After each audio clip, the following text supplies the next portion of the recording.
Alhamdulillah, salatu wassalamu ala rasulillah. La hawla wa la quwwata illa billah wa ba'd. Ada pertanyaan. Apakah di zaman sekarang ini ada orang seperti Abdullah bin Ubay bin Salul? Apa bisa mungkin ya? Mungkin. Sangat mungkin. Tentu kan kita tidak tahu siapa. Kenapa hari itu para sahabat menjadi tahu? Kan masih ada wahyu. Wahyu belum putus kan? Walaupun Nabi tidak meneriakkan Abdullah bin Ubay bin Salul munafik kafir, enggak.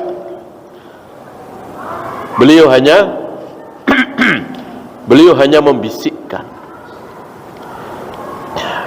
di telinga siapa? Hudzaifah. Tapi para sahabat menjadi tahu karena kan turun ayat gitu. Turun ayat detik-detik menjelang Nabi mau mensolati Abdullah bin Ubay bin Salul itu. Dan jadi ketahuan siapa yang dimaksud oleh ayat ini. Ya. Jangan engkau salati dia, jangan engkau berdiri di atas kuburnya selama-lamanya. Kan jadi tahu. Nah, kalau sekarang wahyu sudah putus, nggak ada wahyu lagi, ya tahu dari mana? Adapun orang munafik itu ada. Hanya kita tidak tahu. Oleh karena itu Nabi menyebut sifat-sifatnya, ciri-cirinya. Di antaranya memuji-muji orang kafir, menjelek-jelekkan kaum muslimin, mencaci maki kaum muslimin, gitu. Menakut-nakuti kaum muslimin. Itu di antara ciri-cirinya. Jika Jahmiyah, Murji'ah, Qadariyah, Jabariyah tergolong ahli bid'ah yang kesesatannya jauh, apakah boleh dikatakan Khawarij dekat dengan ahlu sunnah? Secara asma wa sifat, ya. Kan orang-orang Khawarij waktu itu ya, kita nggak bahas yang sekarang.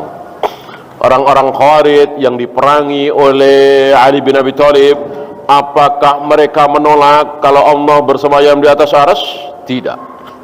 Apakah mereka menolak kalau Allah turun ke langit dunia setiap sepertiga malam? Tidak. Mereka tidak menolak.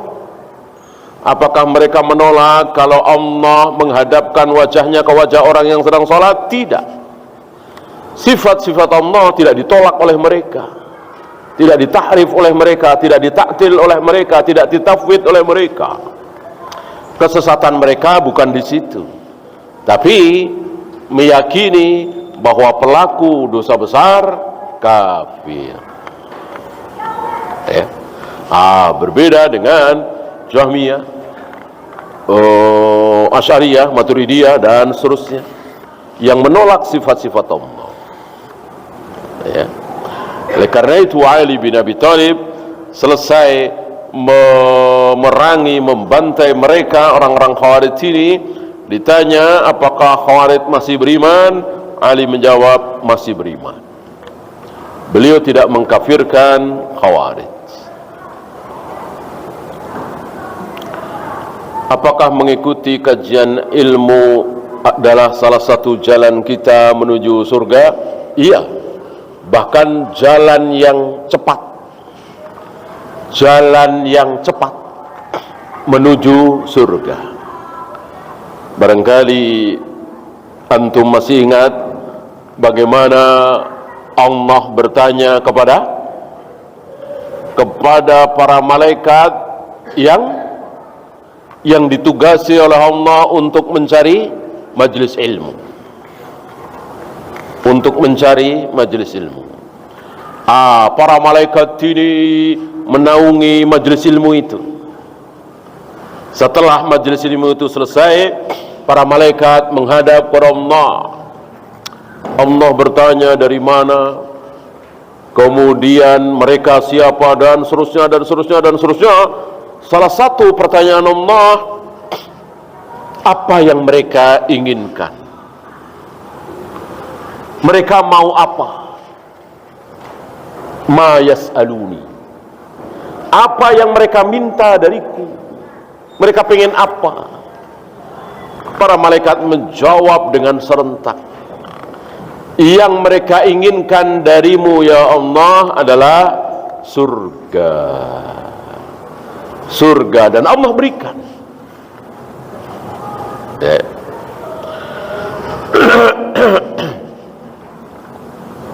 Maka jika antum semangat salat sunat, puasa sunat, baca Al-Quran, zikir, wirid, dan itu bagus sekali, maka mencari ilmu mestinya lebih semangat lagi.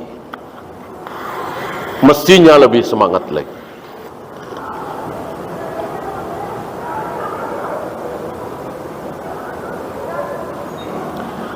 Apa benar melakukan penggantian sholat dan puasa yang ditinggalkan ketika masih hidup oleh keluarga yang sudah meninggal? Untuk puasa, iya. Dalilnya jelas, Sahih Muslim. Man mata wa alaihi siyam, shoma anhu waliyuhu. Barang siapa yang mati masih meninggalkan kewajiban puasa, maka yang mempuasakan adalah walinya, anaknya, cucunya, dan seterusnya. Adapun sholat tidak ada dalil, dan tidak boleh sholat dikiaskan ke sini. Masih ingat ucapan Imam Syafi'i, la qiyasa fil ibadah, dalam ibadah mahdhah tidak boleh ada kias. Maka mempuasakan orang yang sudah mati oleh anaknya dan seterusnya dikiaskan, berarti sholat juga tidak bisa, karena sholat tidak bisa ditinggalkan. Kalau puasa kan bisa ditinggalkan. Berapa banyak orang yang boleh meninggalkan puasa, bahkan harus ketika haid misalnya, ketika nifas misalnya, ketika safar misalnya, ketika sakit misalnya. Tentu kan diqadha. Belum diqadha sudah meninggal. Itu yang dimaksud oleh hadis itu. Adapun sholat kan tidak ada. Adakah sholat yang boleh kita tinggalkan? Enggak ada. Enggak ada. Nah, kalau sakit tetap sholat dalam keadaan sakit. Bisanya duduk, bisanya berbaring.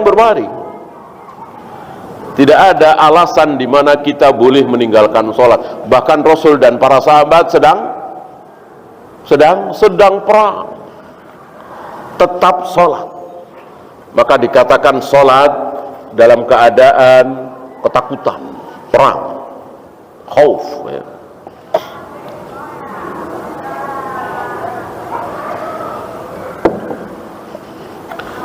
Bagaimana lalu bisa digantikan oleh orang lain?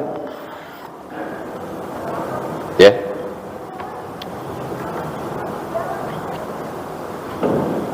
Termasuk fidyah. Ini sama. Fidyah hanya ada di puasa. Ketika antum tua renta sudah tidak mungkin bisa puasa lagi, atau sakit yang tidak ada harapan sembuh, fidyah sebagaimana Anas bin Malik. Hanya jangan sampai salah, fidyah dilakukan di bulan puasa. Entar lagi datang Ramadan, antum tidak bisa puasa karena sakit yang tidak ada harapan sembuh, ya di awal bulan puasa itu. Sebagaimana Anas bin Malik di awal puasa itu mengundang 30 fakir miskin, ya. Jangan nunggu sampai selesai Ramadan. Adapun sholat tidak ada, fidyah sholat tidak ada. Banyak dilakukan oleh saudara-saudara kita kaum muslimin di negeri kita ini, fidyah sholat tidak ada. Yang ada fidyah shaum. Apakah kata hikmah di surat Al-Baqarah 151 dan mengajarkan kepadamu kitab dan hikmah? Sunnah. Setelah kitab apa kalau bukan sunnah? Ya kan? Apakah seluruh hikmah di dalam Al-Quran pasti sunnah? Tidak. Tidak. Sebagaimana Alkitab kata-kata Alkitab di dalam Al-Quran pasti yang dimaksud Al-Quran? Tidak kan? Dalikal kitabu la raiba fi. Apa kitab di sini? Bahwa kitab ini tidak ada keraguan sedikit pun di dalamnya. Yang dimaksud kitab ini apa? Al-Quran. Al-Quran. Innal ladzina kafaru min ahlil kitab. Kitab di sini apa? Taurat dan Injil, bukan Al-Quran. Ya, waktu habis, kita akhiri. Subhanakallahumma bihamdika asyhadu an la ilaha illa anta astaghfiruka wa atubu ilaik. Assalamualaikum warahmatullahi wabarakatuh.